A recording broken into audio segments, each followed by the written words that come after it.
Hi, and welcome everyone to Whole Soul School and Foundation's second Fireside Chats for November 2019. My name is Marie Mohler, and I am an author, intuitive, and co-founder of Whole Soul School and Foundation. I am here with my co-host and co-founder, Lacy Frazer, who is a clinical psychologist by training and a practicing life and leadership coach and consultant today. We want to remind our listeners that the mission of Whole Soul School and Foundation is to educate, enrich, integrate, and liberate the heart and soul in people worldwide. We also support projects and products that are specifically designed to educate, empower, and inspire people whose lives have been impacted by incarceration. We hold a core belief that the conversation is the education. So I want to send a warm welcome to our listeners of this Fireside Chats today, where we will spotlight 9 of James Redfield's Celestine insights, as well as the film, The Celestine Prophecy. With that said, welcome, Lacy, to this important and exciting conversation today. I'm excited to talk about these insights with you. Yeah, me too, Marie. Thank you. And hello to everybody out there. This month at Whole Soul, we have been talking kind of from a broader perspective about the spiritual journey that we've been on both in our lives, but also over the last year in Whole Soul. And each month we select a film that helps illustrate what we want to talk about. And this month we selected the film, The Celestine Prophecy. And The Celestine Prophecy was actually originally written as a novel by James Redfield in 1993. It was, using his words, it's a novel, but his intention was always to write a parable and a story, meant to illustrate a point or teach a lesson, etc. And I think he does that in this story. It was a very popular book. It was on the New York Times bestseller list actually for several years. And then in 2006, they went ahead and made a film called The Celestine Prophecy, and that's what we're going to talk about today. And this movie itself, as movies go, did not get great reviews like a lot of these sort of spiritually related movies tend to get. But it really is a wonderful, in my opinion, it's a wonderful illustration of some of the deeper spiritual principles that we've been talking about at Whole Soul School and Foundation, and that really have guided your and my personal spiritual awakening over the years. And so I love to get into the energy of this film, and there's definitely certain things that they illustrate in the movie that we'll talk more about. But essentially, the film itself discusses a variety of sort of psychological and spiritual ideas that are rooted in ancient Eastern traditions and New Age spirituality. And the main character undertakes a journey to find and understand a series of 9 spiritual insights in an ancient manuscript in Peru. And it's all about his journey, the spiritual awakening journey of the character, which I believe it mirrors the spiritual awakening of James Redfield himself to some degree. Yeah. And interesting. Yeah. And it outlines in a story form 9 spiritual insights that I would love to talk about and elaborate on today, because they're very, very rich insights that, again, in some way, shape, or form, we've already been talking about. But this is a fun movie to watch, and it's got a lot of deep messages There's in it. layers in this film, aren't there? For sure. There's layers, and you've seen this film several times, I know, because of the work you did with the men in prison, and you shared this film for many years in your groups there. And I'm sure each time you watch it, you take another breadcrumb or you take another layer with you. Absolutely. This is one of those films where you do it. It requires you to watch it over and over again, because you do pick up gems and jewels and morsels of truth. Yeah. Every time you see it. Yeah. So I'm excited to talk about it. And I thought, Marie, what we could do is we could structure the conversation sort of around each of the insights and share a little bit about how that specific insight is shown in the movie, and then maybe talk a little bit about our own experience. That sounds great. Okay. So I'll start us off with the first insight, which before I begin, I do want to say that when I was doing some research on the internet, I noticed that James Redfield himself talks about abbreviating the insights themselves online and in different places where it is they are explained. So we kind of will do the same. Each insight has he elaborates on each of these insights, especially in his book, The Celestine Vision, which is a whole nother, it's a whole nother, deeper, kind of takes it to another level. So for the purposes of today, we'll abbreviate the insights a little bit. So the first insight says that a new spiritual awakening is occurring in human culture, an awakening brought about by a critical mass of people experiencing their lives as a spiritual unfolding, a journey in which we are led by mysterious coincidences. And I think this is one of my favorite insights, actually, because probably reminds me of my own awakening. Yeah. When you start to realize that he uses the word coincidences. I like to say there's no such things as coincidences, because really there is this sort of all-powerful organizing force that brings us together with people and experiences that we're meant to be meeting kind of on our journey. But I'm going to use the word in the way he uses it. When we're first waking up, they are a series of connected coincidences. Yes, I guess that's a better way to put it. We think they're these random events that don't have any connection, but once you start to realize the coincidences are connected, then the word mystery comes into it. So then it becomes mysterious coincidences when you recognize them as something more than just events that are happening in your life that have no connection to each other. Exactly. Thank you for that elaboration. You said it more eloquently than I could, as usual. So this insight is really speaking to this new spiritual awakening that's occurring on our planet, that people are really waking up to a force, an energy field, and we'll get more into that. But just they're recognizing, they're becoming aware that these are not random coincidences in their lives, that these are all meaningful and connected experiences. And that's very powerful when you start to become aware of that. I think it's life-changing when you start to become aware of that, because in our conditioning that we've been talking about a lot this year at Whole Soul School and Foundation, we're raised often in a world where nothing is connected. And if we link up with, not Darwin, but who's the other physicist? Newton, thank you, who was talking about us all being a combination of separate parts. That conditioning is part of that. We're all separate and all the parts of us are separate, and then everything happening in our lives is separate. Right. But when we start to see that, like, you thought of somebody in the morning, you wake up, it's Monday morning, and you think of somebody, and just that seems random. Why am I thinking about that person? I haven't seen them in 5 years. Oh, but you go to the bus stop or you go to the grocery store that morning, and their car is parked next to your car, and you run into each other in the store. Exactly. And then you just got back from a trip to Florida, and they're headed there next week. And you just start to see these things that aren't just these random events that are totally separate, but there's a larger story and a thread weaving into your life's experience, that there are messages in those coincidences for you. You'll call them, what he says, we start to realize there are mysterious coincidences. But I think we're going to start scratching our head at this point and saying, that's interesting, right? Those like 4 or 5 or 6 events that happen in my day, maybe I need to pay attention to that. And we start to just have the first inklings that things aren't completely random. Right. Exactly. Things aren't completely random. That's the life-changing epiphany that starts it all. Right? With insight number 1. Insight number 1. Yes. And in the film, we see that very, very early on with the main character, John. He gets laid off from his job, and, as his human self would feel, bummed out, angry, frustrated.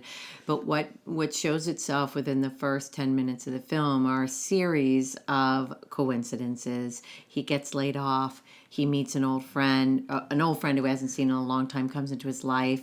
She's there on a layover. She's there on a layover, and she discusses these scrolls these ancient scrolls that have been found in Peru that he might be interested in because he's a history professor. And of course, then he realizes that in the mail he gets a brochure on Peru. He takes that as a sign, right? Takes that as a sign. He calls, and of course, there's a cancellation on the flight. And so he gets himself down to Peru to do some research into these insights. And at the time, he's not aware of all of these coincidences happening. He's not really awake to the fact that all of these things could be connected to a larger path and a larger purpose for him. Right. So we see this example of this first insight in the very beginning of the film, in the first 5 or 10 minutes, where they string all of these things together, and he doesn't become aware of it till later. Well, and I think about when he's going through this process in the film, and all these mysterious coincidences are happening, that he's not completely connecting the dots yet. Right. He hasn't connected those dots. And in our lives, if we were to apply this to ourselves today, it's a kind of day or kind of a sequence of events that happens over a shorter period of time, right? We usually tend to notice these things happening closer together. And we might call them strangely interesting. What I find in a lot of the conversations I have with people who are just not even beginning to use this language, they're not even awake yet, they use the word weird.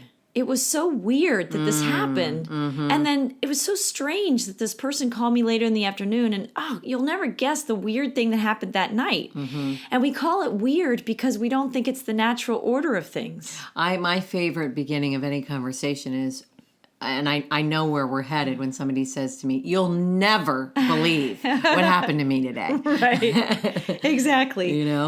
Some amazing magic and very related events just happened, and they're piecing some of that together at some level in their language. Right.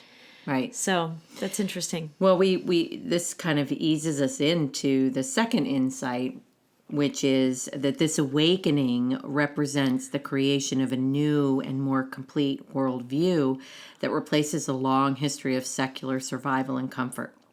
Awakening to life's coincidences is helping us awaken to the real purpose of human life and the real nature of our universe. So for me, it's really about putting our awareness. We begin to realize that we exist within a much larger universe than what we've been taught. We just begin to entertain the idea, right, that we're connected to something bigger. Yes. We don't even understand it yet. Right. But it's not that, like you brought up the Newtonian science. It's we start to realize that maybe we're not all separate. We start to realize that there's maybe more going on here. Yeah. In my work, I've seen a lot of people would show up with me and say things like, I know there's got to be more than this. There's got to be more than this life, than what I've encountered so far. I know there's more. Yeah. People questing for meaning, people questing for purpose. And depending on how meaningful those seeming coincidences are, when we're starting to recognize those events happening in our life, and like we might be in a grocery store and we've been thinking about something, and you go to the grocery store and somebody else, 2 people in line near you, are having a conversation about that very same thing. You start to pay attention that everything around you is almost designed just for you. Yeah. Like for your path. And this is just the beginning. And when you start to wake up to that, for anyone listening that thinks this is just crazy, you might as well listen to the rest of the crazy conversation just to see how crazy it can get. But and for those of people listening who understand some of what we're talking about and are somewhere in the journey of reclaiming and reconnecting the dots for themselves, I might call this extreme dot to dot, right? We're connecting deeper, divine, cosmic, cosmological, astrological soul dots that before just seemed like completely random things.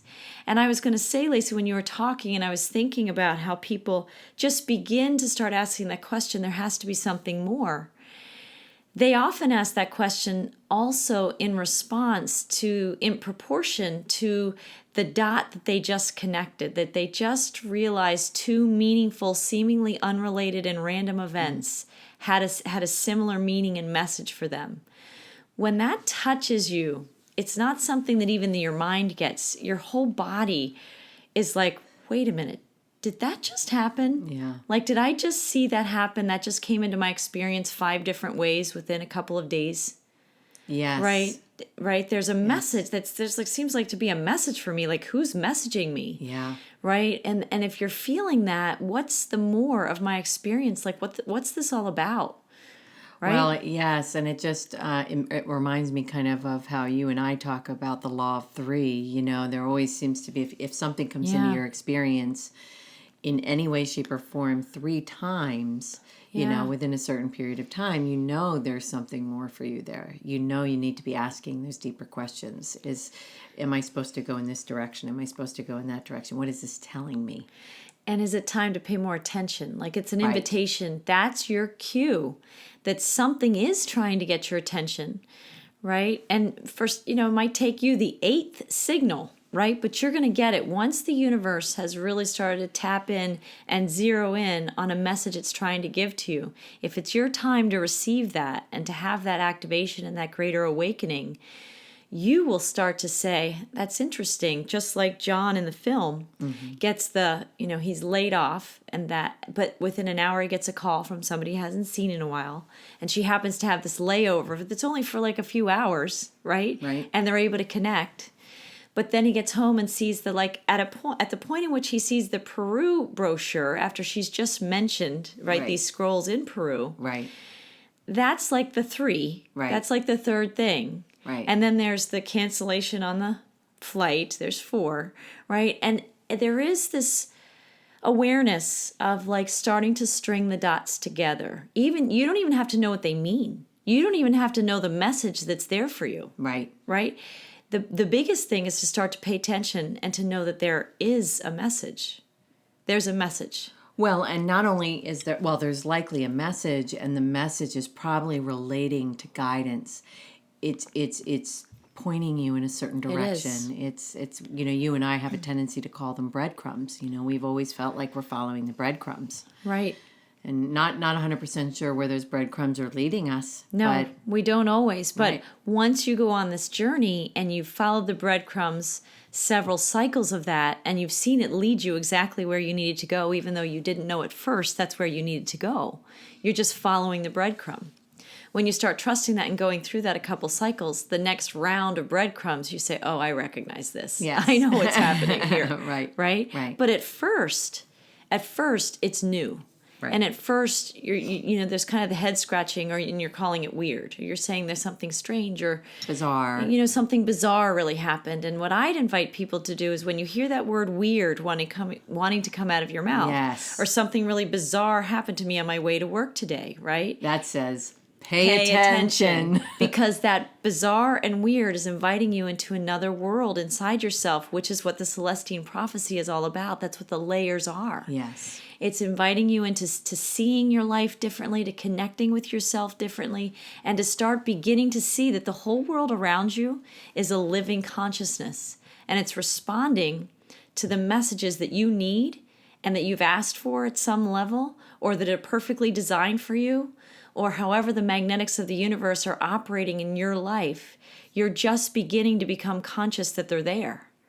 And the willingness to pay attention when you hear yourself saying how strange, how bizarre, how wild, right? How weird.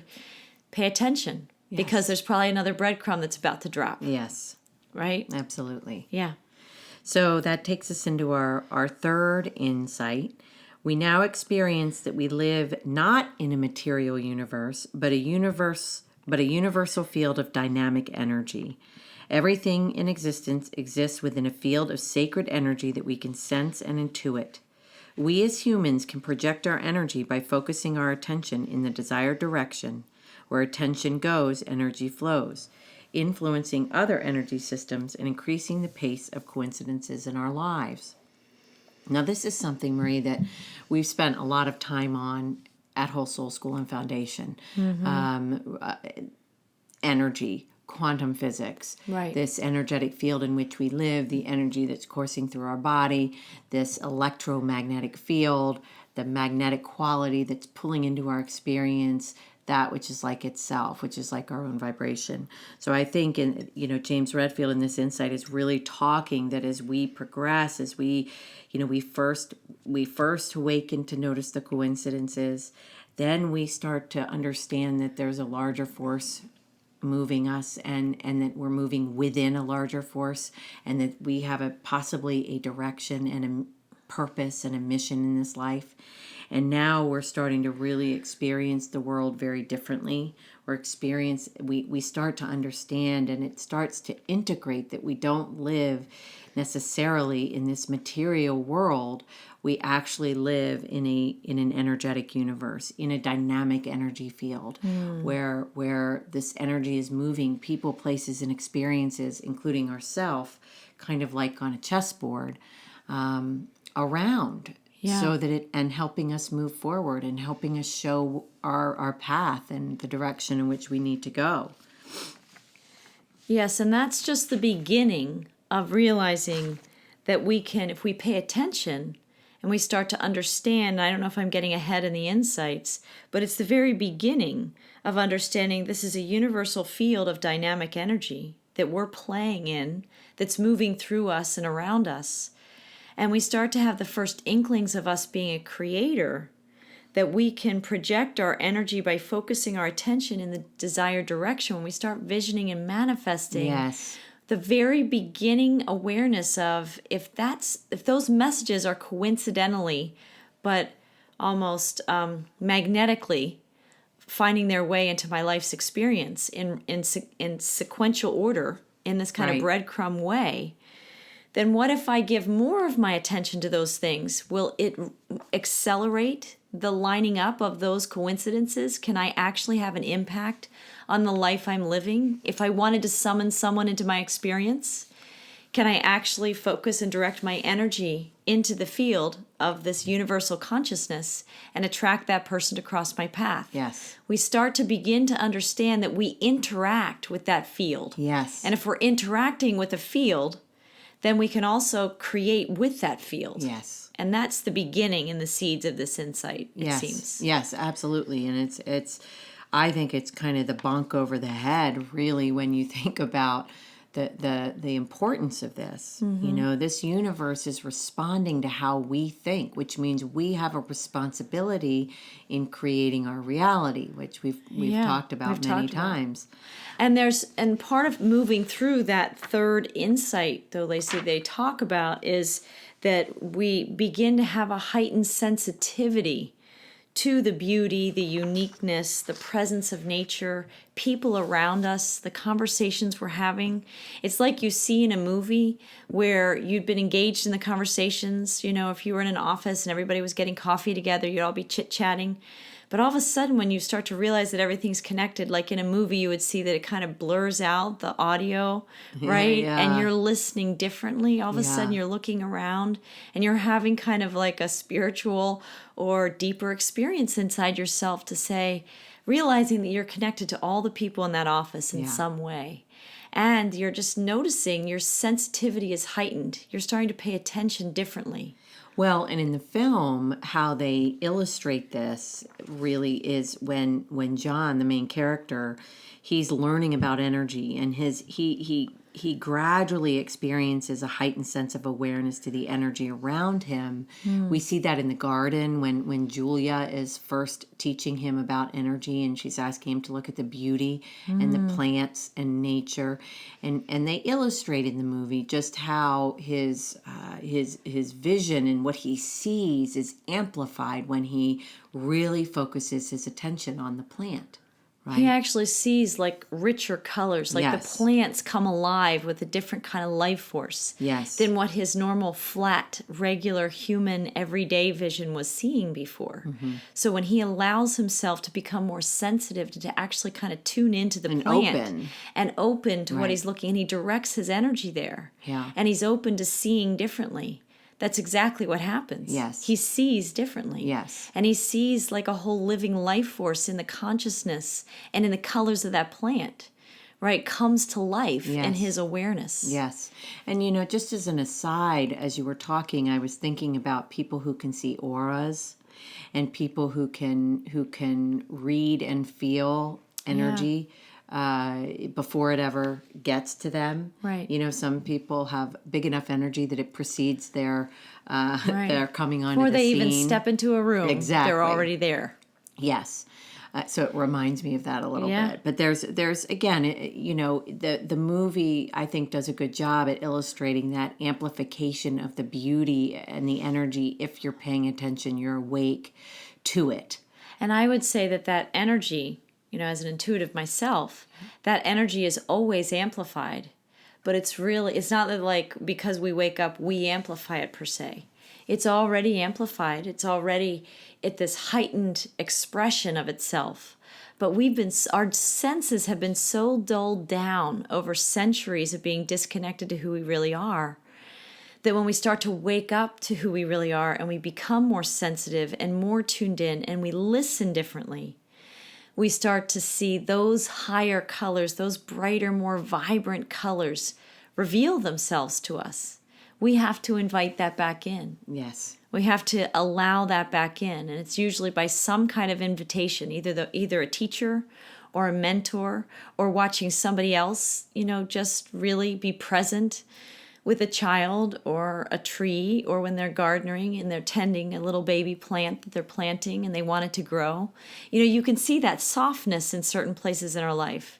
And so sometimes that's modeled for us, but sometimes the breadcrumbs we're following us, that we're following, and that the breadcrumbs are following us, right?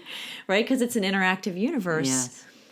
We can also just sort of, that can awaken inside us. I think Eckhart Tolle, you might know about this a little bit more than I do, but I think when he had his awakening, my memory of his story is that he was fairly depressed, I think, before his awakening. And something shifted inside him. And my memory is of him telling the story where everything seems so alive. Like he went and sat on a park bench and for like days, and just almost would seem like a stupor to some people, but he was actually in a different level of consciousness, seeing the living energy all around him, right? Yeah. And it's a level of awareness and perceptivity and sensitivity that we're just not conditioned to have. We're almost dulled down to not have. Right. Well, that in a way speaks to the fourth insight. Okay. Which is often people cut themselves off of this greater source of energy, and then they feel weak and insecure.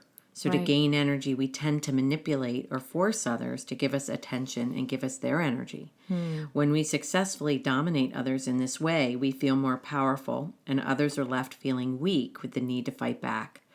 Competition for energy is the cause of all conflict in the world, according to James Redfield's fourth insight. Yeah. This has, obviously, this particular insight, I think, has a lot of deep meaning to it. But I just want to start out by saying it speaks to what you're talking about our conditioning. I believe that we are conditioned to not know and not be connected to the universal field, to the energy that's running through us, to the divine.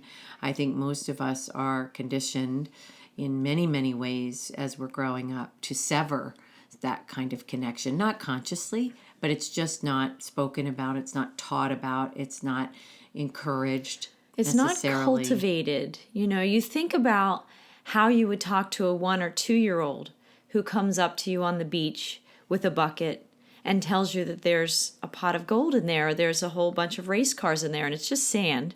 But parents will look at that 1 or 2-year-old and say, oh, yes, honey, I see the cars. I see the gold, or I see the whatever the child thinks that it is. It could be pizza. It could be whatever it wants it to be. And the parents will reflect that up to a certain age. Yeah. Yes. And then there's a point in which our culture cuts that off.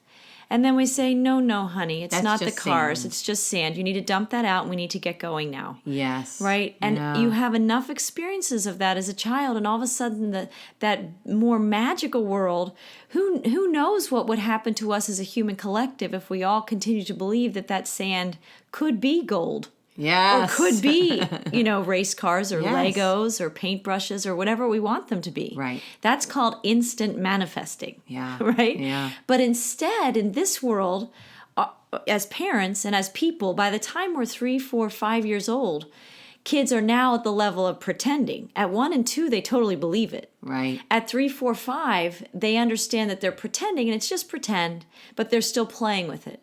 And by 6, 7, 8, or 9, it's gone. Yeah. Right? They have to do real things and talk about real things and things that aren't imaginary. And they might create, but they're not really imagining and tuned into that level of the vibrance of the colors we're talking about that you see in Celestine Prophecy, that you see in the film. And it's debuted in many other films. And like you said, Lacy, exactly, people who see auras, people who can tap into other people's energies, we're able to go back to that childlike place. And we can feel that living energy and life force in people in this way. And most people who think people see auras, or people who can tune into people's energies that aren't awake and haven't opened that channel of exploration up again inside themselves, then they think that people, who have those healing abilities are just out there. Yeah.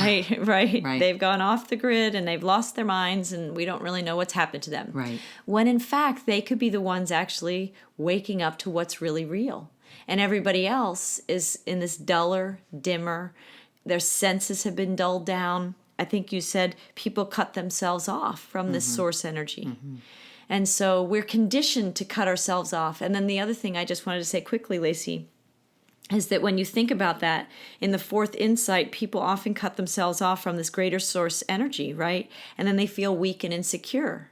And the conditioning comes to tell them how to think at that point, but also what comes with it. The armor. That's when we start to acquire metal. Armor in the form of defenses. Protection. Because when we're not connected to that sort of beautiful living universe and that conscious living universe that's organizing everything for us and helping us to manifest whatever it is that we need, when we're not connected with that, we have to protect ourselves and we have to compete to get what we need. Right. And in that world, what Newton and Darwin were talking about makes perfect sense. In that world, when we're trapped in a world that only sees the world that way, they came up with an explanation for why we function the way we do. Right. But that's just the story to provide, some kind of comfort and cohesiveness to a humanity that's forgotten who they really are. And so there are other people, the other physicists we've mentioned throughout the year. I know I'm going off task, getting away from the 9 insights anyway. No, it's right on task. But the physicists that we've talked about, those quantum physicists, are starting to bring the conversation back to give a different story that we never did disconnect. That the trillions of cells that we are, even if we forgot, they still know themselves as a living community. And we're getting back to the fact that our trillions of cells are living communities. And you and I sitting together, we're a living community, right? And that other people listening to this conversation extends that living community.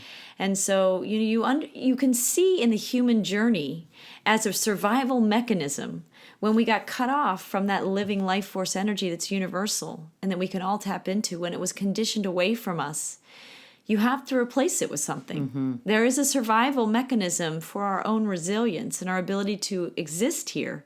Some other story has to replace that story of just magic and ease and grace and peace and harmony and abundance that is who we really are. We had to replace that with something that, at least so we don't feel naked and defenseless. And that's where the armor comes in to save us. The ego says, well, I don't know what to do about what's happening, but about that, I can't control the fact that we're slipping away from a conscious living universe. But I do know how to build armor. I'm an expert at it. So let me help you. And the ego steps up and says, okay, we're going to put up this defense and this defense and this defense to help us get through this experience. The ego's a hard worker. You know, it knows how to work hard. And it knows how to reinforce us to work hard. Right. The energy that John is just beginning to tap into in this film is actually really beautiful. And I don't think we've talked about this, Lacy, but in this film, so he's down in Peru at this point of like the third and fourth insight. He's down in Peru and he's being mentored by this woman, Julia, right? And she's just beginning to show him how to see slightly differently than his American history teacher type vision shows him. Exactly. And he's playing with it. He's open. He's checking it out.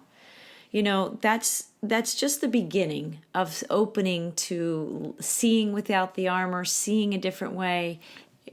Well, I'm going to jump in just real quick here, Marie, because in that same scene in the movie when they're in the garden and Julia is with him, there's a really great scene that illustrates this fourth insight, I think the best, which is between he and Marjorie when they're on the bench. That's right. And his energy is clearly... So there's another woman sitting on a bench when he enters the garden, and he's talking with Julia, and he wants to go talk to Marjorie. I just want to give listeners a little framework for that. Yes, sorry. And he wants to. He's attracted to go talk to her, right? And he feels very connected to her. She feels very familiar to him. And so he goes to talk to her. And as he does so, the movie depicts his energy field really pushing into her energy field. Right. And she can feel that, feeling like that energy has come to dominate or to control, to manipulate or to control. She can feel that. And it's pushing in on her. Exactly. And they show that in a kind of aura colors kind of between them of what that energy looks like when his energy... It might seem like, so people who don't see things like that he's just going to have a nice conversation. Oh, isn't that sweet? They're talking. But really, there's this whole energetic conversation going on. He's oblivious to that. He's thinking she's only listening to his words, which he thinks are quite charming. And she's kind of offended by his energetic, overbearing, invasive energy into her field. Yes. And she reflects that to him, that she's basically not interested. And I think I would ask our listeners to really pay attention to that scene if they're able to watch it. And if they don't watch it, kind of drink in our description, because we all have an energy field and it's always interacting with other people's fields. And I know I can think of many situations, especially in the places where I've worked, where I have felt somebody else come into my field and want something or need something or try to control something. And I can't say that I'm not guilty of doing that with other people. I'm being the sort of type A personality I can be. So You've grown in your awareness about that. But I've absolutely grown in my awareness about that. And so it's just the fourth insight is all about the exchange of energy between and among people, even the energy of countries. Because he sort of talks in here that competition for energy is the cause of all conflict in the world.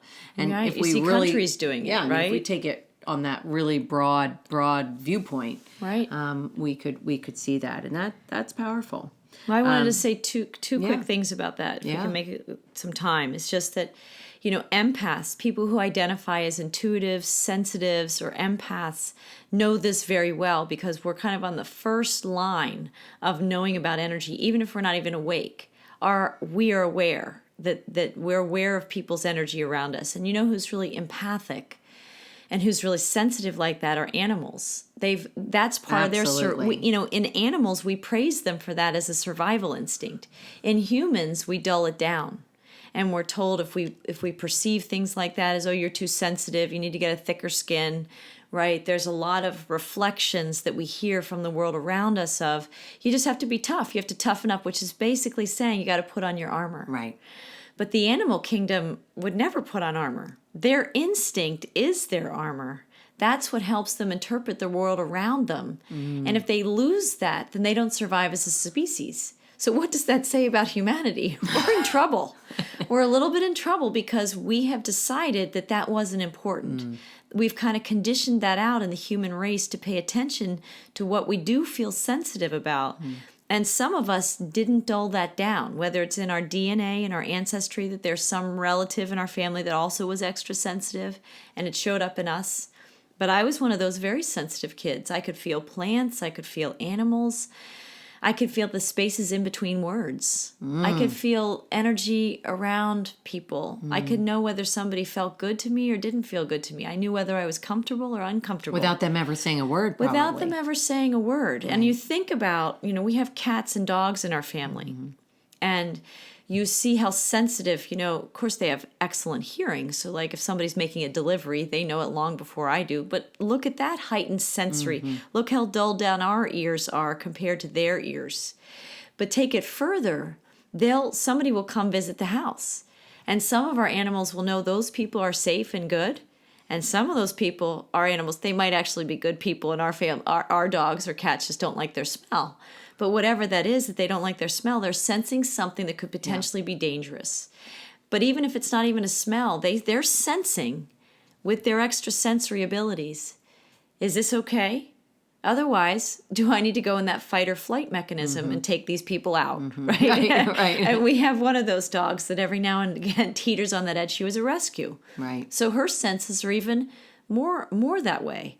And so she's had to learn over time that she's more safe than she thinks she is, but she had to be extra hypervigilant and wear a lot of armor to be safe before. So I just want to say one more thing. It's very important. If anybody's ever been around bees, right, or yellow jackets, I'm just making the point or of sharks. Or sharks, right? I don't know as much about sharks, but still, I think... I think you're going. I only said that because of the direction. Fear, right? There's this feeling of like, don't show any fear, right? Bees smell that. I remember when you're dealing with yellow jackets, right? In the backyard, we've had a few cases of that in our backyard over the years. And I know when they start zipping up because they live underground, right? And if you panic, they call all their brothers and sisters, right? And you didn't even have to say a word. You didn't have to scream. You just emit a pheromone, and they know it. That's a heightened sense of sensitivity that they have.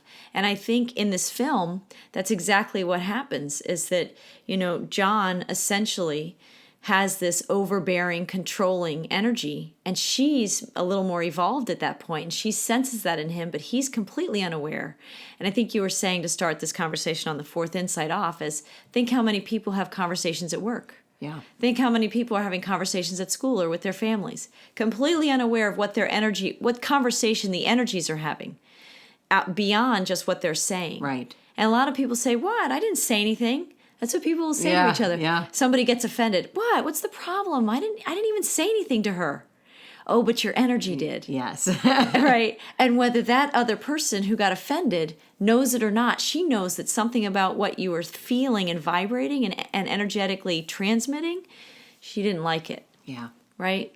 And so it's a journey to sort of pay attention. But this is part of the conversation of the taking of energy and the giving of energy and the equality of energy. That's the ideal, is getting to a place of self-awareness when we're not taking. We can still give if we choose to.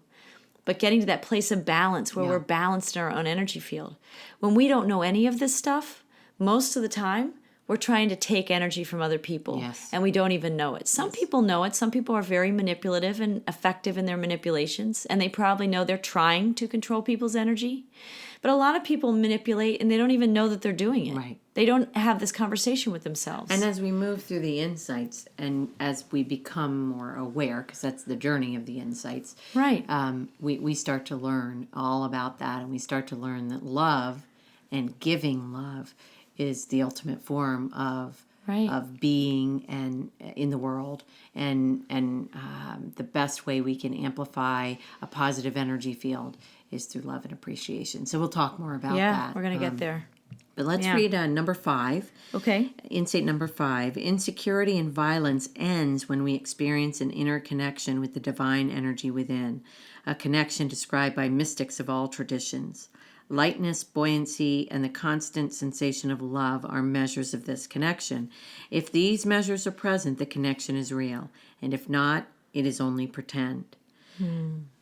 So a little speaking, I didn't even know when I brought up the love energy a minute ago that this was the next insight, but I think that obviously I'm on the trail here. You are. So, this is about the truth that we can tap into the infinite energy of the universe. We have that capability. And when we can tap into the energy that is coursing through us, that is coming from the universe, when we can tap into the energy of this field, we feel connected, we feel full, we feel complete, and we can tap into this whenever we want. It's a feeling of oneness, it's oneness with all things. And I think what this insight specifically is really talking about is that if we as a humanity could all tap into this energy, this pure, I always call it pure, positive, all-knowing energy that is coursing through us, that is universal energy, God energy, source energy.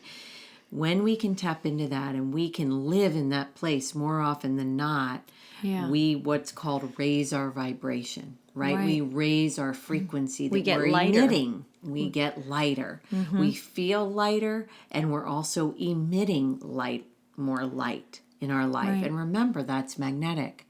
So we're going to pull into our experience people, interactions that are themselves, like ourselves. Exactly. And that's a much more pleasant place to live.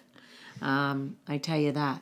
So I think this fourth and fifth is really speaking to this this energy and our ability to stay connected to that energy. And when we're not connected and we're cut off, conflict arises, right?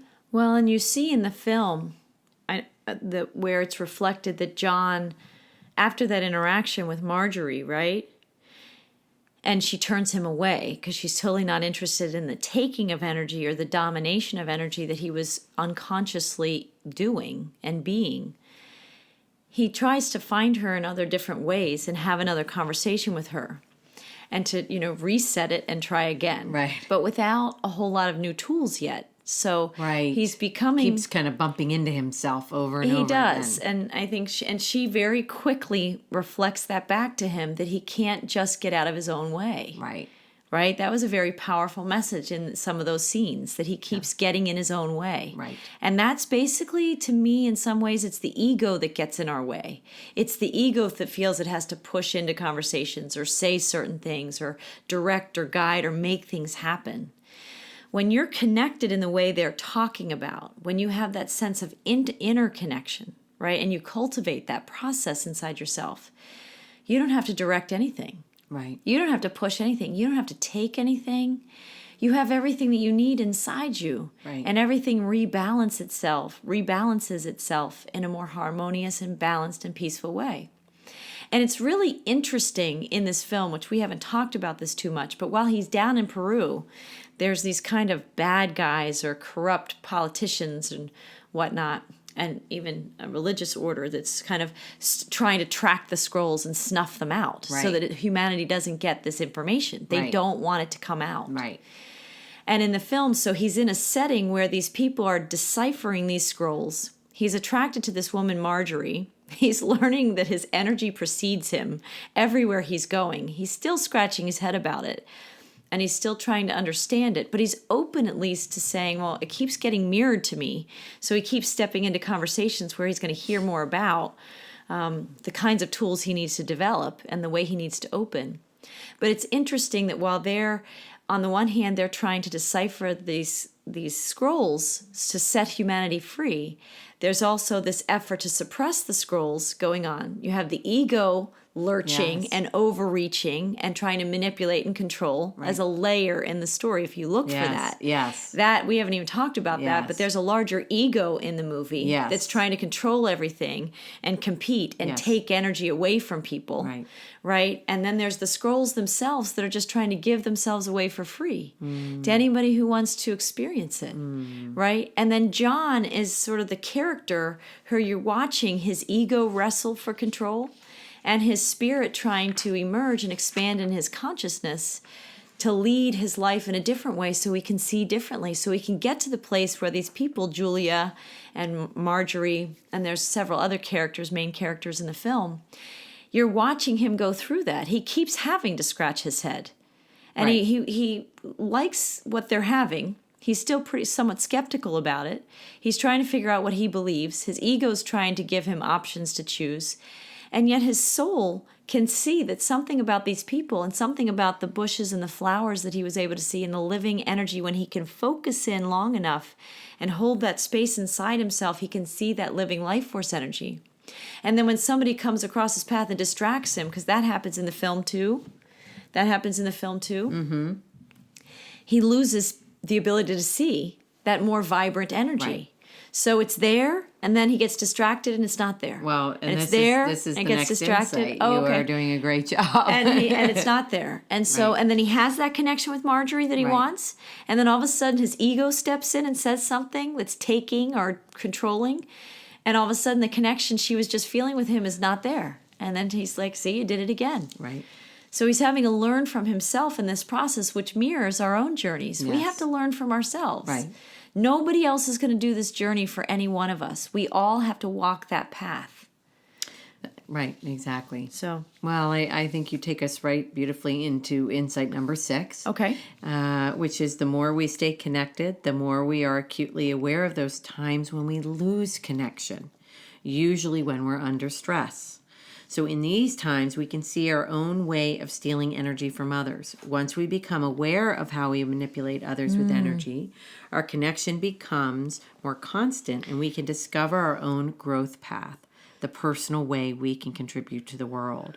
So for me, one of the things I take away from this, just like you were saying, is there's just an increasing awareness. The more we stay connected, the more aware we become of when we're not connected.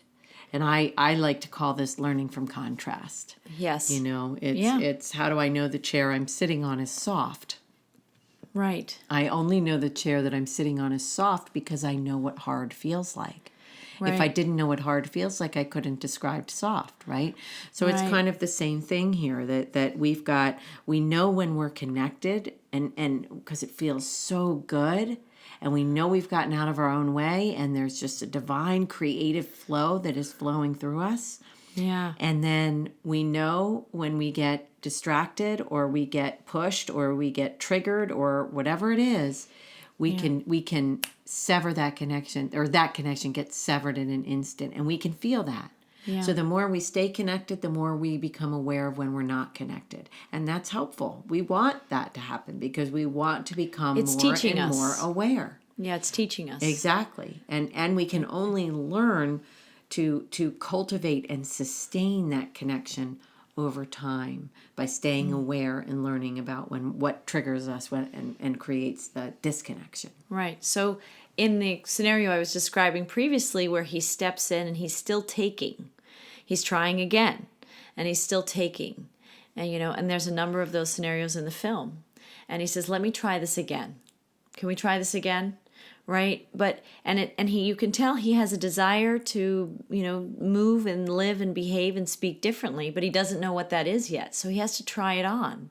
It's just like all of us. When we become aware of these insights, or we become aware of this living conscious universe, it takes taking those conscious steps. It takes a willingness to almost stumble and fall a little bit into ourselves, so we can pick up that contrast of like, where in that process did that not go well, right? Right. What did I do that, where I was taking? And can I pay attention to some of those things and how I was behaving to learn from that, so that I can make a different choice with my energy next time, not just with my words, but my energy.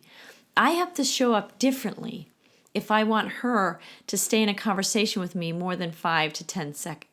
Right? Right. And the other thing I like about what you're saying and the energy of what you're saying, which I feel when you're speaking, is that we have to learn to not judge ourselves about this. Right. We can be our own worst enemy and our own worst critic. And when we start to pay attention to our ego and we start to ask the ego to step aside, then we're not going to be judging ourselves anymore. We are just simply going to live in a state of awareness, recognize when we're triggered, be able to say, oh, wow, look at that. Got triggered again on that one. And come back into alignment with our energy and what we want to be and who we want to be and who we are becoming, right?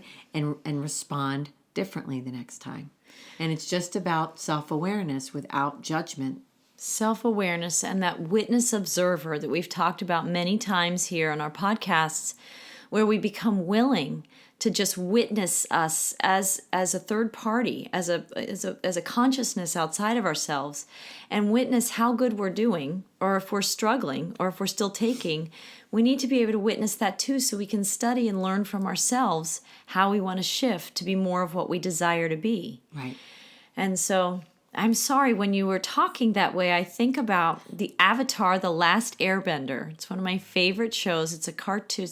It's an animated series originally from Nick Jr. And there's a character in that series, 64 episodes long. So if anybody's hearing that for the first time, it's a pretty fantastic series that I would say is for the inner child in all of us. And but there's a character in that series called Zuko. And he's kind of working for the dark side for a while, right? And at a certain point, he flips towards the end of that series and wants to start helping the quote-unquote good guys, right? To restore balance to the world. And when he goes to try and help them, he literally stumbles and trips, and I think he gets burned and he hurts people and he does all these things. And there's this moment where he's out by himself in the woods at night because he's been kicked out because the good people are fed up with him. And he said, why am I so bad at being good? Or why am I so good at being bad? Right? And there's this frustration with ourselves that now we have the desire to change, but we don't yet quite have the skills to fully embody it all the time. So we have to become willing to press the reset button very often. We have to try it, and then we have to try it again. And then we try it again. Oh, we're going to try it again. Right. And so we just reset and we witness compassionately, we watch and observe, and we say, oh, that worked, but that didn't go so well. So we learn from those contrasts. We pay attention. Where am I giving? Where am I taking? Where am I showing up with some energy of need that I'm trying to pull people into what I want them to be? Right. Whatever that all is about. We have to practice that with ourselves. And we have to have gratitude for the people around us willing to tolerate us practicing it, whether they know that we're practicing or not. Right. We just have to have gratitude, because without that reflection from other people, we might miss what it is inside us we're trying to learn. So we need other people in that way to have these experiences. I mean, Lacy, you and I can attest to the fact that we've practiced these things with ourselves and with each other now for many years. Yeah.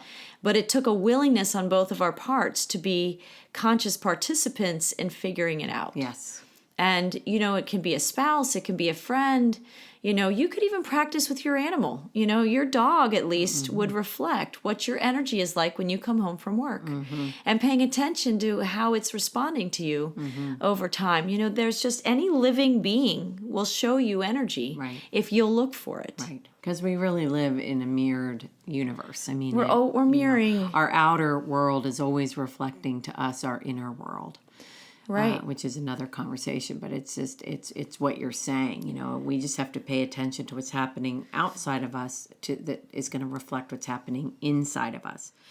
In this sixth insight, it says once we become aware, basically, of ourselves and energy and everything, and we make a conscious effort to consistently stay connected, we start to recognize our path more and more. We start to see our growth path. We start to see more of our purpose and our mission. It becomes clearer and clearer as we're going along.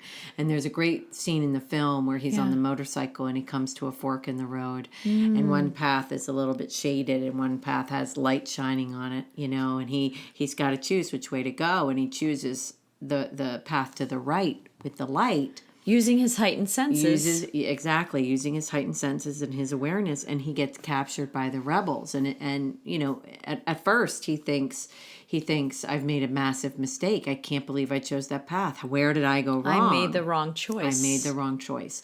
But the fact is he paid attention to his intuition, his heightened senses. He took that path, and he ended up getting captured. But he was put into a sort of a little prison blockade next to the woman Marjorie, who he was searching for. So in fact, it was exactly the right choice. Right. And I think what that is really saying is that the more we can allow ourselves to stay connected to the energy within us and the energetic universe, and stay aware and have a heightened and an increased sense of higher frequency, that we will continue to be shown our next steps in our path.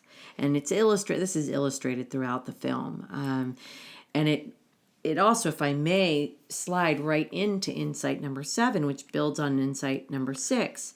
Knowing your own personal mission or purpose further enhances the flow of mysterious coincidences as we are guided toward our destinies.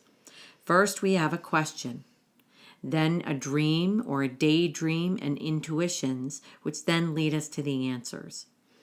These are usually synchronistically provided by the wisdom of another person or a certain experience. So really what this insight is speaking to is the more and more we pay attention, the more and more we follow the breadcrumbs, right? And the more and more experiences that seem coincidental are going to happen.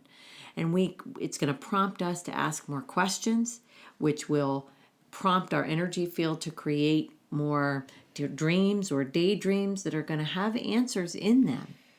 So it's all about that heightened awareness. The questions we ask line up the answers we receive. Correct. So you also learn to become a better question asker in this process. Right. So you get the better answers.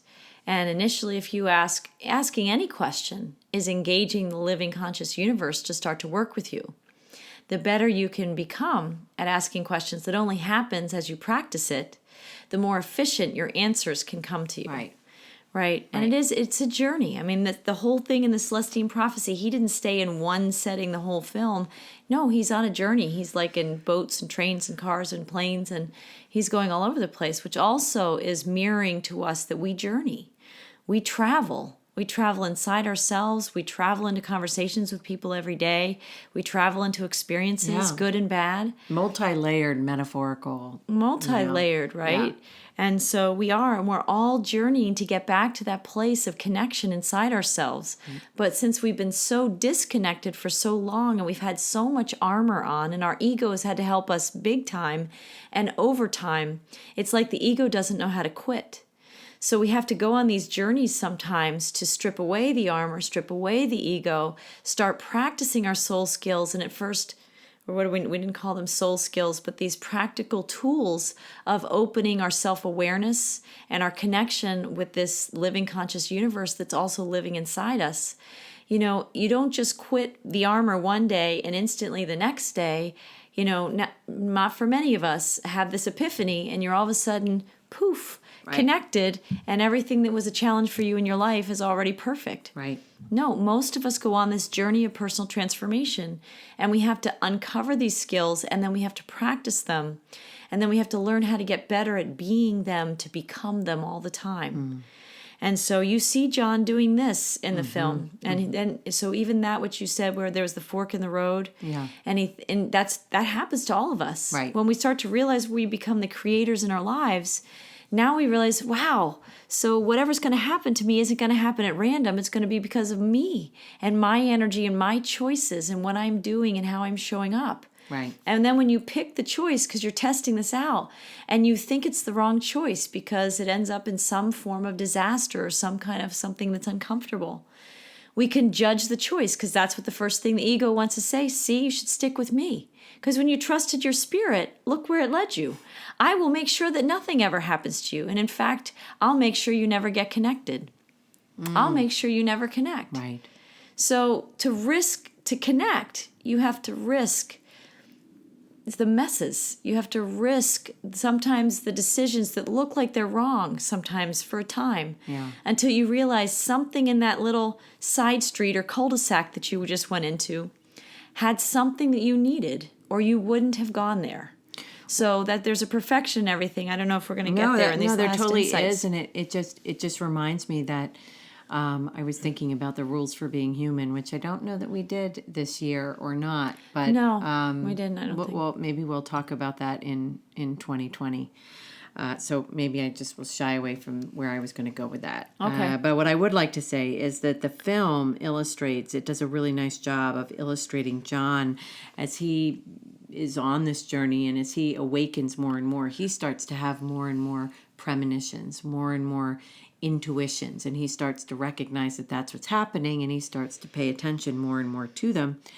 And at the same time, I think all of that awareness of that energy also brings people into his experience at exactly the right time to Yes. share the next piece of wisdom or guidance in his next steps in his journe. Exactly. And that's sort of what this that is. right timing concept is something we haven't talked too much about. So we talk about asking questions and to summon in the answers. There's also an aspect of divine timing that lines up the people you need, the resources you need, the circumstances you need, in a way that the little human you would never have been able to accomplish on your own, Right. without working very, very, very hard. Right. And I think it was Mike Dooley, since we're in a month of talking about integration, that in the Thoughts Become Things film talks about how many people do each of us know. 5, 10, 50, 100. Maybe we know 500 people. But the universe knows 7+ billion people. And if you need a resource that's going to be, you're going to connect with the resource through a particular person, the universe knows the quickest, fastest, best way to get you connected with that person. There's something that John, at some point in this film, and I don't know if we're covering it yet, if we've covered it yet, Lacy, but while the bad guys in the Celestine Prophecy are seeking to snuff out the people who have the scrolls, to snuff out the scrolls. That's the goal, is to stop the scrolls from getting to humanity, right, to their consciousness. John, with his team that's trying to protect the scrolls, are getting separated. They're getting separated as they're running away from the bad guys, trying to keep the scrolls protected and trying to keep themselves safe. And there's this feeling where they all, separate. They all separate, but they turn to each other and they know they're going to meet at this one house. So they have to all separate and go into the jungle and trust, without like a car and a compass and all these technological tools, their inner guidance system is somehow going to lead them back to each other safely, without capture, and to keep the scrolls safe so they can get these messages to humanity.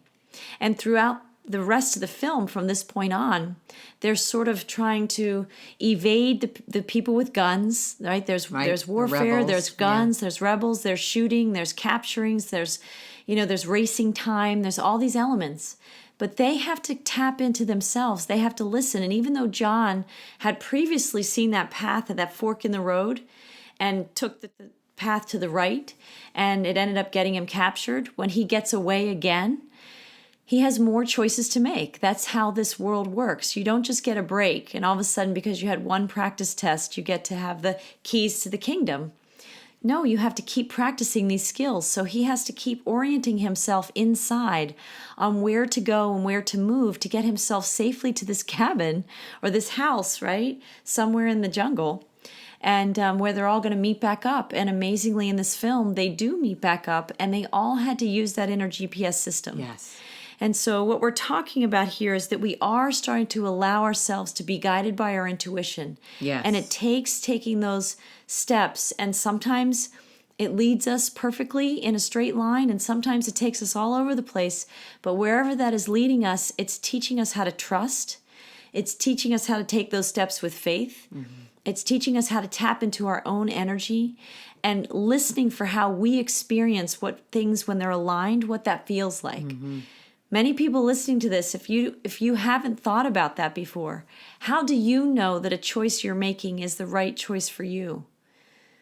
In what ways do you listen for that connecting the dots inside you, right? Is that something you just listen for your mind to tell you what to do? Or have you been practicing these skills to listen and feel that feeling of rightness, that feeling of connectedness with the universal consciousness? That feeling with alignment inside yourself and your soul, is this highest good for me? Is this highest good for my work on this, in the world, on this planet? So he's going on that journey. You can see him going from this kind of skeptical history teacher that's kind of checked out, but he's clearly a scholar in history and he teaches it to kids. But he comes down to Peru to figure out that there's a lot he doesn't know. And as he's been going on this journey, he's been recovering a different kind of knowledge that he had inside the whole time, but he didn't know until he was laid off from his job. So how perfect was it for him to be laid off from his job, Right. so he could go down there, play his part in this journey about the scrolls to keep them safe, to get the messages to humanity in whatever way he's supposed to do that. And then trusting the paths that he's taking, and he has to step into the experience of not exactly knowing how he's going to go, what's the fastest route, what's the best step, what's the right way. We have to test that out. We have to try that on. Yeah. And we practice it and we practice it. But he gets better throughout the film of listening and trusting. And they almost nearly simultaneously end up at the house where they all had said they'd re-meet. Right. They were safe. They still had the scrolls. They had each other. Right. Yeah. It's profound when you see how it... And it is, and it just really speaks to the inner guidance GPS system that we have, and that, I wish I could get everybody in the world to wake up and pay attention to that, because it really changes your life when you start to really realize that you are profoundly guided. You are being guided by an unseen force, and it's magical. So I think we need to move on to insight number 8. We can increase the frequency of guiding coincidences by uplifting every person that comes into our life. Uplifting others is especially effective in groups where each member can feel the energy of all the others. By seeing the beauty in every face, we lift others into their wisest self. Yep. Marie, I do a lot of teaching around energy and around how we can shift and create a different reality for ourselves. And, we can only do that by tapping into the energy that is within us, and tapping into that energy field that is within us, and that our heart is a huge part of, acts as a generator, as a conductor of electricity throughout our body. And I talk a lot about, if we want to have a positive life, if we want people to come into our world who are like-minded and like-hearted, and if we want to change our circumstances, maybe around money or around relationships or whatever it is that we want to change, we have to emit the kind of frequency that is going to pull that into our experience. And so a lot of times that, in the language I use, I talk about flipping your energetic charge from negative to positive, right? Yeah. And so we've really got, I think what this is about, what this 8th insight is about, at least in my interpretation, is that it's about teaching and learning how to vibrate at a higher frequency. Literally how to get our electrons and protons and neutrons in our own energetic field vibrating at a rapid rate and at a very positive rate. Yeah. So that we can change, so that what we are pulling into our experience is positive, is joyful, is loving. And what we're giving out into our experience is joyful and positive and loving. It has to be, because that's what's pulling in, right? So this is how do we do that? And we talked about this at Whole Soul throughout the course of the year. But remember, what we give our attention to is what's so important, right? Yeah. And so if we want to pull into our experience people and experiences that are love-filled, joy-filled, laughter-filled, abundance-filled, we need to be shifting our thoughts to a more positive state of mind, which is then impacting our energetic field and what we're putting out. And I think that that's really important. So we have to pay attention to who we're hanging around, who we're hanging out with. And not only that, but what are we talking about when we're with those people? Well, and I want to elevate a little understanding about that insight as well, is that it's about the consciousness of what we're putting out and pulling back into our own field, is definitely. But also there becomes this attraction to want to give energy. In giving, we receive. And I know sometimes for some people who would call themselves a light worker or a healer or a change agent or an instrument of positive energy on the planet, some of us give to the point that we don't receive, right? Right. And there's 2 points I want to make here. The giving should be like a fountain of youth, that it's like a fountain of giving, that we're replenished in the giving, and we're feeding and nurturing ourselves in the giving, and others receive and we receive. So if we're really living our light in this way, and we're really tapped into that pure, positive, conscious, living energy that this universe is all about, then as we give, we're being replenished by that very energy, and we're elevating the whole. We're elevating all of humanity and this whole planet. Some people hear these words and are so excited to give that they give to the point of depletion and exhaustion. Yes. And so that's not really, I think, what James Redfield's talking about here. I think when we elevate ourselves and we nurture ourselves and we fill ourselves up from the inside out, and we nurture that compass inside, and we nurture the inner GPS, and we take those positive risks to, make better vibrational choices, to learn how to work with these tools and this energy and this greater awareness, right? We end up being filled back up inside ourselves from those choices and from that awareness and from those steps that we take as a growing consciousness in our lives. And then sometimes if we disconnect from the fact that we need to, like in an airplane attendant, flight attendant's language, we have to put our oxygen masks on first. Right. We do have to fill ourselves up, because if we just get into the spirit of giving and we don't give to ourselves, we can get depleted. And so I think they're really talking at this higher consciousness level, that in this film, you don't see people giving and getting depleted. They're already tuned into a higher universal consciousness. They all tuned into that when they separated, trusting that higher consciousness to bring them all back together. And then they supported each other, and they turned to each other, and they said things like, I know you'll know where to go. Mm-hmm. I know you'll know the path to take to find us again. Mm-hmm. We'll all re-meet here. And they all held that belief for each other, right? But they also trusted themselves to tune into their GPS system and pay inside and connect inside, so that they had that strength, and they were all tuned into that level of frequency. They achieved a high level of frequency in the film as a group. Yeah. And that speaks to the ninth. That does speak to the ninth insight, because, the ninth insight says, as we all evolve to the best completion of our spiritual missions, the technological means of survival will fully be automated as humans focus instead on synchronistic growth.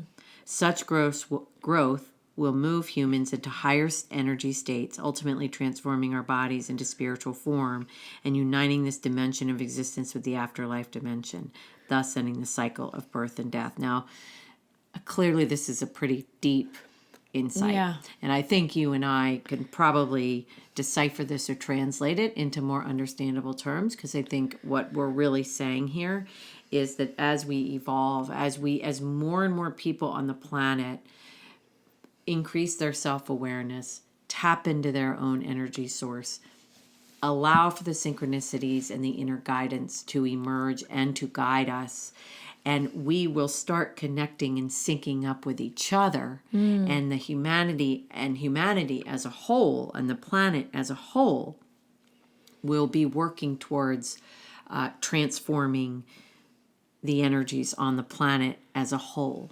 So we will open portals of knowledge and wisdom and creativity and a self-expression that we haven't really tapped fully yet. Right. Because we haven't come together in that way. I mean, right? We can look at our world, and our world is struggling because the old ways aren't working. And this new consciousness and this new way of working together is just beginning to reach some of our conscious awareness. But as we begin to turn towards it, and we all start to tap into it, and we do the inner work as individuals to get up to speed with that kind of frequency and that connectedness, right, we will start to call the scrolls into our consciousness. We will be living that energy. And that's what many teachers are trying to do. There's been teachers through time who've been trying to give us the doses of the scrolls, right? And so, but now is a time on our planet that we need it more than ever. So I think it is kind of a spiritual technology that will help us allow the technological technology or the scientific technology to serve the greater collective, but where we don't have to work so much to do all the creating in that regard. The focus is going to be on collectively creating together so that we're all strengthened by the experience. We're all uplifted by the experience. Beautiful. And there's this moment, I don't know if you were going to tell at the end. I was definitely going to comment on the end scene in the movie where they are in the circle within the Peruvian ruins where they are, and there is a big circle of sort of like a labyrinth of rocks, and several of them are in the circle, and they are vibrating so high at that time. They are feeling the love and the connection and the spiritual awareness, and the rebels come out of the woods, and they are basically virtually invisible to the rebels because they are vibrating at such a high frequency. Yeah. And also at that time, the ninth insight, the ninth scroll, which has been elusive up until this point in the movie, sort of appears to them in the ethers, right? It's not a paper scroll. No. It's something that they had to collectively come together and reach a frequency together, reach an energy together that actually summoned the scroll that came in kind of ether. It sort of showed up on a rock. Is that what happened? Yeah, exactly. And it became in the way they depicted in the movie, they showed a number of other individuals who we are to assume have crossed to the other side, come out from the ethers to show themselves, to say, we're with you, we're supporting you, we've been guiding you this whole time. Right. There's a bigger team. Yes. Working from both sides of the veil. Yes. And they could actually see that and tune into that. Yes. Which is a whole nother conversation. It's a big conversation. It makes sense to say that, that in this conversation about energy, that energy exists everywhere and it can neither be created nor destroyed. So it makes sense to talk about, connecting to the other side, that souls are really just energies that have transformed into a new form. Right. Like water becomes steam, right? Water can become ice. These are new forms. Right. But that's for another day, I'm sure.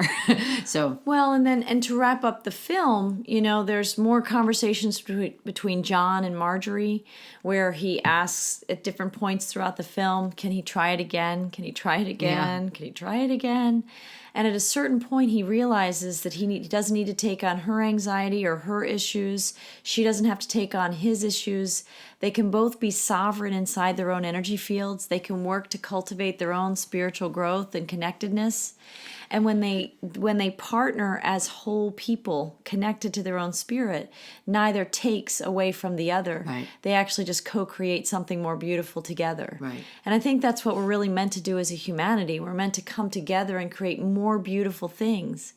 When we're not working together at that higher level of consciousness, then we're all working really independently somehow, side by side, but maybe not together.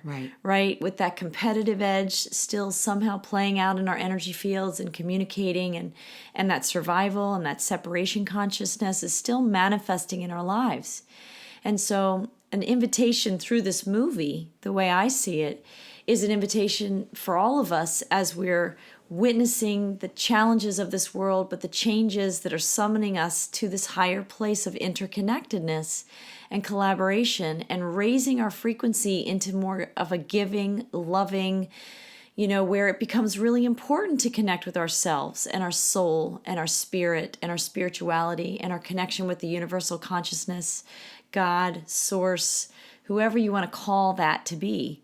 I think there's this summoning to connect with that bigger energy that's universal and living and loving consciousness. And in the film, the other thing I wanted to say, when they were all connected for a brief moment and that ninth scroll appears, and it took all of them vibrating together in that higher place for the ninth scroll to come through, and then the rebels come with their guns. And one or two look away from the group consciousness that they're holding, and they get scared, and their invisibility cloak falls away. Yes. So now they're seen by the rebels. Yes. And as more of the others, still of the group on the other team, they're saying, hold your light, stay with us. They couldn't. They gave into the fear. That ego kicked in. They became visible. And they became visible in this 3D world. And then what they feared most happened. They get captured again by the rebels who come in, and the people still want to destroy the scrolls. But, as it happens in the film, the rest of them turn back and focus their attention on the others getting captured. So then they all become visible and they all get captured. But they're okay in their spirit. They don't know if they're going to be executed or if they're going to make it through that experience. And somehow they're aligned inside themselves because they know even if they do die from this world, they're just going to rejoin their friends that they just met in that higher group consciousness. And they seemed okay with it at a certain point. And then they're kind of pardoned towards the end of the film. And they're not killed, but the scrolls are stripped away from them. And that was the ultimate goal of some of the villains in that film, is to suppress that information from a humanity that needs it most.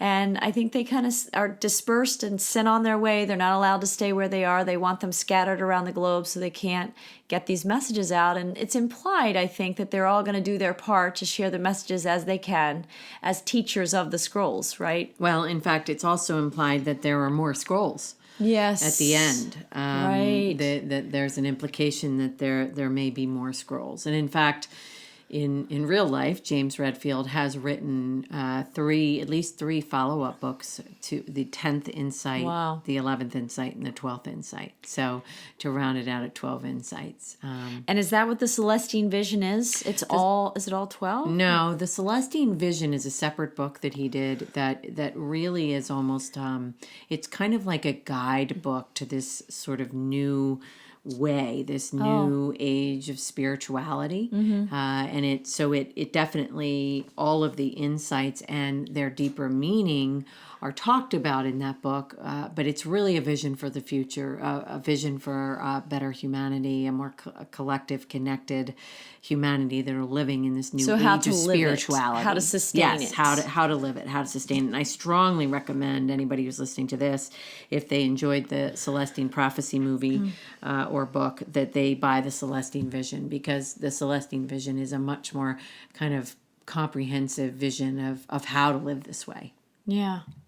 Well, I'd love to tune into that someday when I find some time to read the stack of books that I have nicely sitting on my nightstand table.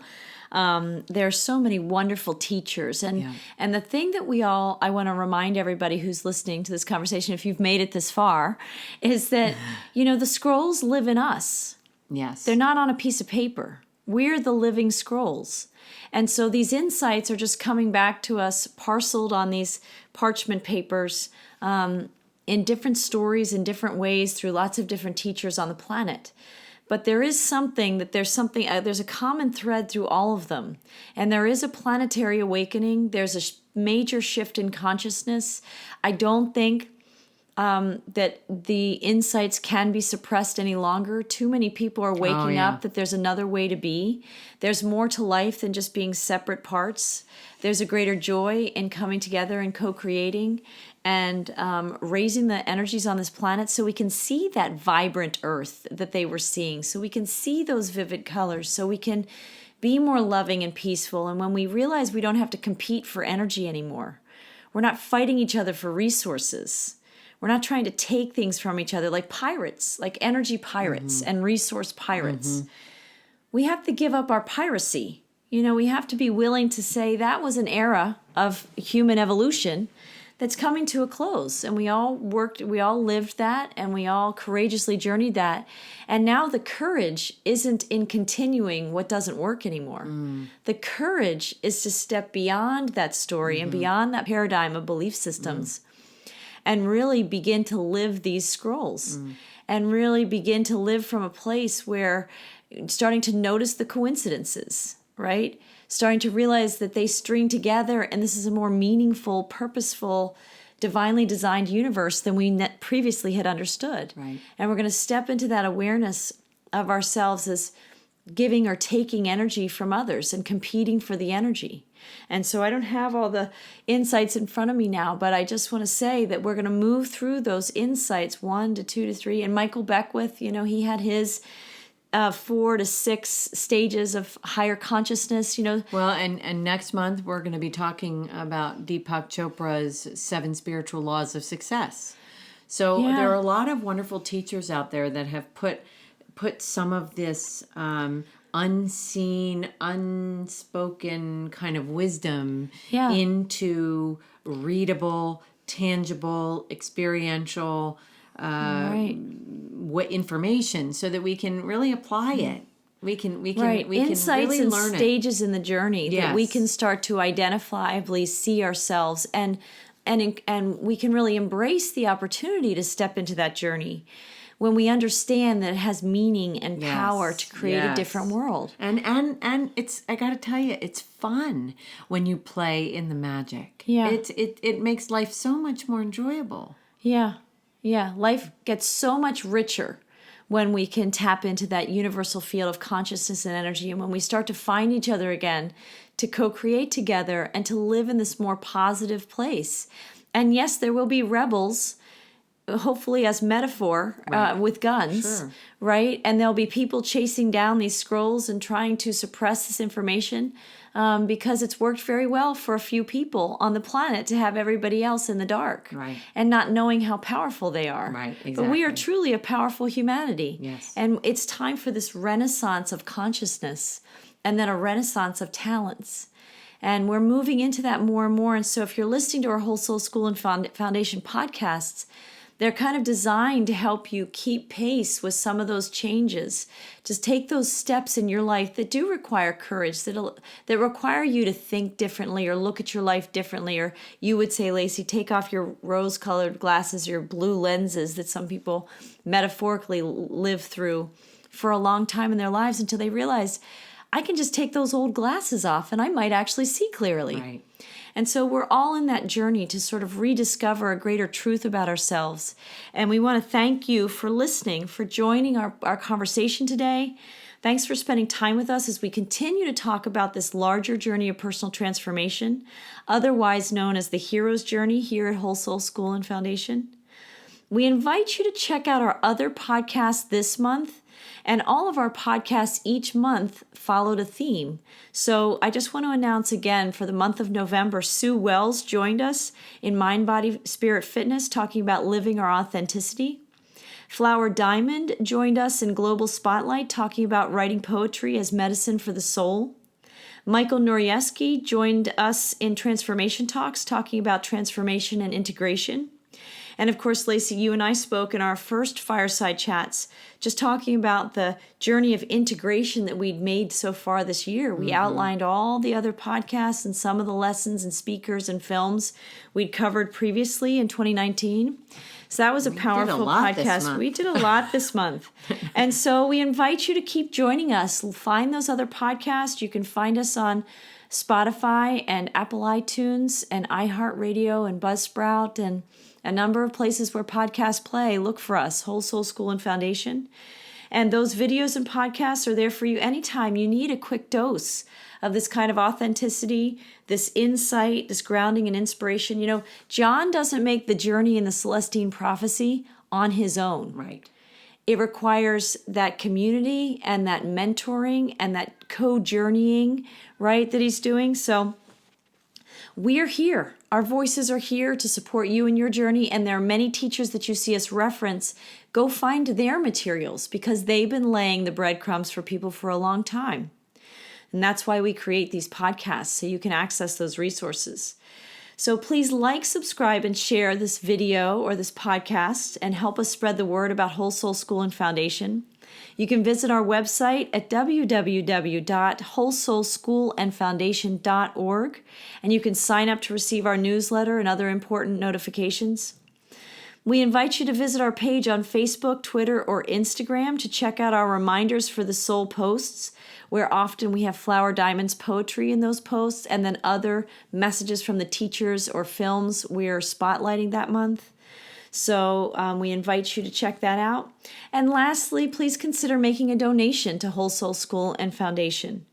You can make a one-time donation or a monthly sustainer donation, all of which help us. So to all people who have donated to Whole Soul School and Foundation this year, or may consider making a donation now or in the month of December 2019, we really appreciate your support. It helps us keep the lights on. It helps us keep the passion going. It helps us bring the speakers on these shows and have all the technology and software and microphones and all the things that we need to get this information out to the world. So thank you. Thank you for joining us, and thank you for your generous donations, that we feel every single one of them, and we know that they're given from the heart, and we really, really appreciate you. Yes, yes. So thank you, Lacy. Thank you, Marie. And thank you to our audience, our supporters, and listeners for joining us and journeying with us. Have a great day, everyone. Blessings.